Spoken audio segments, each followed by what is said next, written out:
Hello दोस्तों, welcome back to my YouTube channel guys. Class 10th का question number 7 करेंगे, exercise 13.1 का। तो क्वेश्चन बहुत ही सिंपल है, ध्यान से पढ़ना है बस आपको। क्वेश्चन क्या कहा जा रहा है देखिए, कहता है a tent is in the shape of cylinder surmounted by conical top. सिर्फ इतना पढ़ना है आपको।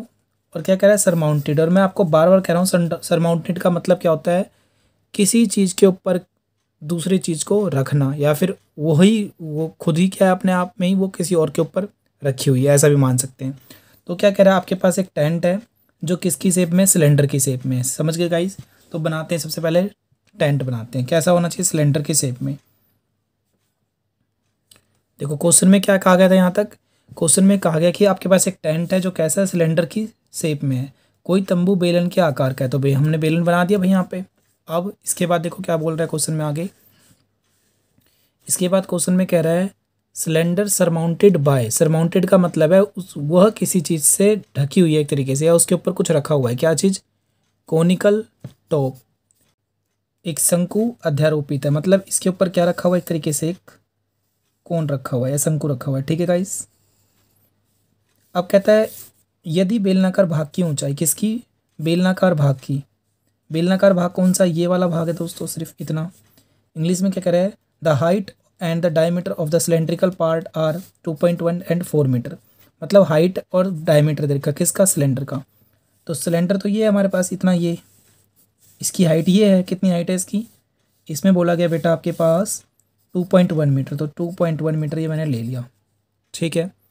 कहता है and the 4 metre is diameter. तो डायमीटर तो ये पूरा हो जाएगा, ये 4 है, पर हमें क्या चाहिए, रेडियस चाहिए। तो रेडियस 4 का हाफ क्या होता है, आपको सर 2 हो जाएगा।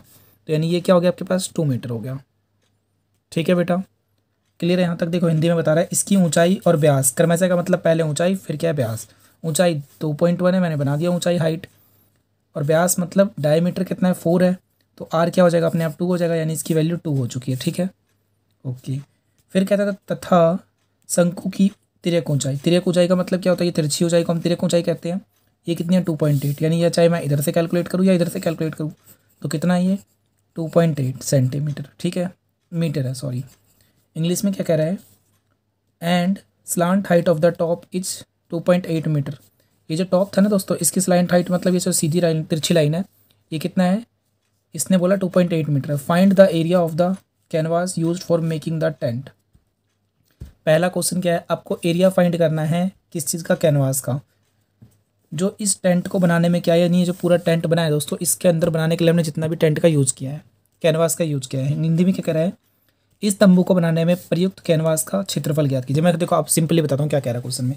आपके पास एक ये टेंट है जिसके नीचे सिलेंडर है, ऊपर में क्या लगा हुआ है, कोन लगा हुआ है। ठीक है, क्या लगा है दोस्तों, कोन लगा हुआ है। ओके। अब कह रहा है इसके अंदर ना आपको ये फाइंड करना है कि गाइस की कितना कैनवास इसमें यूज हुआ है। पहला क्वेश्चन है, तो बस करते हैं सबसे पहले कैलकुलेट।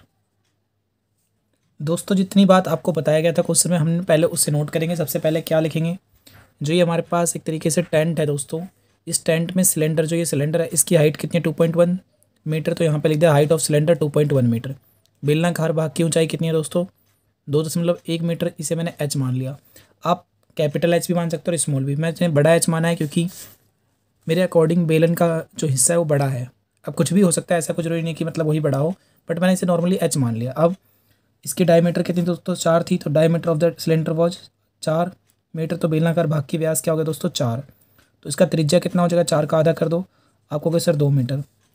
यानी बेलन के अंदर दो चीज़ें मिल चुकी। क्या चीज़, उसकी हाइट मिल गई, उसका रेडियस मिल गया, दो चीज़ मिल गई। अब हमें पता है जो इसका रेडियस है सिलेंडर का, वही क्या होगा, इसका रेडियस होगा, किसका, कोन का। क्यों? क्योंकि इसके ऊपर क्या है, सरमाउंटेड है। सरमाउंटेड बोलते हैं ना क्वेश्चन में, मेरा सरमाउंटेड या अध्यारोपित का मतलब है जो नीचे वाले की रेडियस है वही ऊपर वाले की रेडियस होगी। तो इसीलिए क्या हो गया, शंकु की त्रिज्या भी कितनी हो जाएगी दोस्तों, 2 मीटर। ठीक है।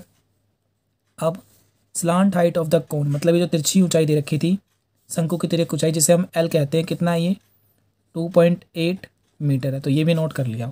अब क्वेश्चन ने हमसे क्या बोला है, अब क्वेश्चन ने हमसे बोला है कि ये बताइए सर कि इसमें जो यूज हो रहा है ना कैनवास, ये रहा देखो, कह रहा है तंबू को बनाने में प्रयुक्त कैनवास का क्षेत्रफल ज्ञात कीजिए। इंग्लिश में क्या कह रहा है, find the area of the canvas used for making the tent. ठीक है, तो वो लाइन लिखते हैं। आपको क्या लिखना है, क्योंकि क्वेश्चन में पूछा है ना फाइंड द कैनवास यूज्ड। देखो कैनवास यूज्ड तो हम क्या लिखेंगे, area of the canvas used, और हिंदी में क्या लिखेंगे, प्रयुक्त कैनवास का क्षेत्रफल। तो क्या क्या देखो, कैनवास कहाँ लगा है, इसके चारों तरफ लगा है और शंकु के ऊपर रखा है, क्योंकि लास्ट वाली लाइन में बोल दिया था कि जो बेस होता है इसके नीचे, पहली बात तो आपको याद रखना है नीचे में कभी भी कोई कैनवास नहीं लगता है, तो यहाँ पर भी नहीं लगा है। तो क्या माना जाएगा दोस्तों, यहाँ पे एरिया ऑफ कैनवास कहाँ पे लगा है, सिलेंडर के चारों तरफ। तो क्या बोलोगे, CSA ऑफ सिलेंडर। CSA क्यों लग रहा है, क्योंकि इसके सिर्फ जैसे सिलेंडर है इसके चारों तरफ लगा है इसलिए, प्लस CSA ऑफ कोण। ठीक है गाइस, कोण का मतलब क्या है, ये जो शंकु है इसके चारों तरफ लगा है तो इसका भी CSA लगा दो, बस दो जगह लगाना था, इसका CSA प्लस इसका CSA। नीचे का नहीं लगाएंगे क्योंकि वहाँ पे क्या है, ओपन माना जाता है। हिंदी में क्या लिखेंगे, देखिए दोस्तों हिंदी में लिख दिया मैंने, बेलन का वक्र पृष्ठीय क्षेत्रफल प्लस में शंकु का वक्र, दोनों का वक्र लगेगा क्योंकि इसके सिर्फ चारों तरफ लग रहा है। जब चारों तरफ लगेगा तो इसका मतलब हम क्या बोलेंगे, CSA लगाना है यानी कि वक्र लगाना है। तो बेलन का वक्र क्या होगा, 2πRH, और कोन ऑफ CSA क्या होगा, πRL। मैंने कुछ नहीं करा, जो फॉर्मूला होता है उनको रखा है बस। अब इसके अंदर इसकी वैल्यू को हम पुट कर देते हैं, 2 की जगह 2, पाई की जगह 22, R की जगह क्या रखेंगे दोस्तों 2 मीटर, इंटू में H क्या है इसका, किसका है चाहिए, सिलेंडर का है, तो सिलेंडर की हाइट क्या है 2.1, तो 2.1 प्लस पाई की जगह 22/7, R कितना है इसमें 2, और L कितना है पहले से गिवन है 2.8। ठीक है प्यारे बच्चों, अब इसकी कैलकुलेशन करते हैं। पॉइंट हटाओगे तो नीचे 10 आएगा, यहाँ पॉइंट हटाएंगे नीचे 10 आएगा। ठीक है बेटा, अब क्या इस 7 से 21 कट रहा है, कितने बार में, 3 बार में। क्या इस 7 से 24 कट रहा है, क्योंकि ये प्लस है तो इस वाले को अलग सॉल्व करना है, इस वाले को अलग सॉल्व करना है। तो इस 20 ये 7 के टेबल में 28 आता है, 4 टाइम्स में काट दिया, 10 तो कट नहीं रहा तो इनको छोड़ देना है। तो क्या आएगा, इनको मल्टीप्लाई कर दो दोस्तों, 2 को 22 से करो, फिर 22 को 2 से करो, तो क्या आएगा आपका आंसर 44, इंटू में 2, इंटू में 3, प्लस में और डिवाइड में पहले 10 लिख देना। यहाँ पे क्या होगा, 22 को 2 से करोगे तो 44, इंटू में 4, डिवाइड में 10। ठीक है बेटा, फिर क्या करेंगे, इन सबको मल्टीप्लाई करोगे तो तीनों को जब मल्टीप्लाई करेंगे तो क्या आएगा 44, और 2 3 जा क्या होता है 6, 6 को मल्टीप्लाई कर दो 4 से, 44 से, तो क्या आएगा आपका आंसर 6 चौक 24 का 4 कैरी हो गया 2, 6 4 जा 24, 26 यानी 264, प्लस इसको करेंगे तो क्या होगा 176, डिवाइड में 10, डिवाइड में 10। क्योंकि नीचे वाला बेस सेम है दोस्तों, तो इनको क्या करना है, एक ही बार डायरेक्टली आप क्या लिखोगे 10 लिखोगे, इन दोनों को ऐड करोगे 264 प्लस में 176। ठीक है, इन दोनों को ऐड करोगे तो क्या होगा, देखो 264, 176, 6 और 4 कैरी, 6 और 4 10 का 0 कैरी हो गया 1, 7 6 7 और 7 14 का 4 कैरी हो गया 1, और यहाँ पे क्या आएगा 4, यानी 440 डिवाइड में क्या बनेगा 10, तो 10 से 10 कट जाएगा तो क्या आएगा 44 मीटर स्क्वायर। क्या निकला ये 44 मीटर स्क्वायर दोस्तों, एरिया ऑफ द कैनवास, जो उस कैनवास का एरिया निकला है जो क्या करा है इस टेंट को बनाने में यूज हुआ है। क्वेश्चन यहीं पे ख़त्म नहीं हुआ, क्वेश्चन में एक बात और पूछा था। क्वेश्चन में दोस्तों देखो क्वेश्चन क्या था, पूरा समझना बातों को। एक लाइन लिखा था इसमें, also find the cost of the canvas, cost भी निकालना है। क्या निकालना है, कॉस्ट। तो इसका रेट क्या है दोस्तों 500 रुपीज़ पर मीटर स्क्वायर। हिंदी में क्या निकालना है दोस्तों, देखो कह रहा है इसका लागत ज्ञात कीजिए 500 रुपये प्रति मीटर की दर से। तो बहुत ही सिंपल है ये, देखो दोस्तों आगे करते हैं। आप यहाँ तक तो देख चुके हो 44 आ गया था। अब इसके बाद क्या निकालना था इस क्वेश्चन में, इसका कॉस्ट निकालना था भाई। रेट क्या था 500, तो हमने इन्हें लिख दिया यहाँ पे क्या दोस्तों, रेट पर मीटर स्क्वायर, या फिर मैं बोल सकता हूँ 1 मीटर स्क्वायर का क्या मूल्य है दोस्तों 500 रुपये, यानी दर क्या है इसका 500 रुपये प्रति मीटर स्क्वायर। तो हमें क्या निकालना है, कॉस्ट ऑफ कैनवास। तो कैनवास की कुल लागत क्या होगा, 1 मीटर का 500 रुपये, और हमारे पास कितने मीटर है दोस्तों 44 मीटर है। तो 44 मीटर तो, और 1 का 500 रुपये लगता है तो 500 से गुना कर दो।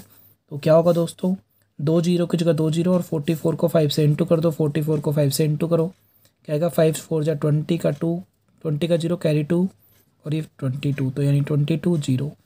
तो 22,000 रुपये क्या लगेगा दोस्तों, इसका कुल खर्चा होगा। कितना होगा 22,000 रुपये। गाइस ये वीडियो कैसी लगी कमेंट सेक्शन में ज़रूर बताइएगा। अगर आपको सीखने को कुछ भी मिला है तो वीडियो को जरूर लाइक करना, अपने दोस्तों के साथ शेयर भी करना। थैंक यू दोस्तों।